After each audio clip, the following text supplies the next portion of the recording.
வணக்கம் நண்பர்களே. இளம் விவசாயிகளை வேலை செய்கிறத பாருங்கள். இந்த காலத்தில் இளைஞர்கள் யாரும் வேலை செய்ய மாட்டேறாங்க. 2 குழந்தைங்க வேலை செய்கிறாங்க. விவசாயம் எப்படி பண்ணுறாங்கன்னு மட்டும் பாருங்கள்.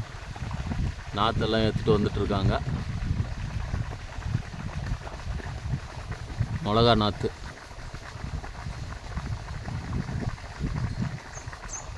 ஒருத்தர் 2nd ஸ்டாண்டர்டு, ஒருத்தர் 6th ஸ்டாண்டர்ட் படிக்கிறாரு.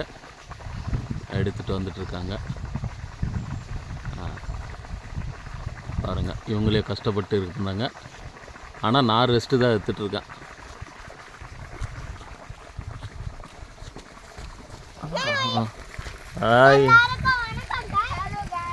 பாருங்கள், வைங்கப்பா.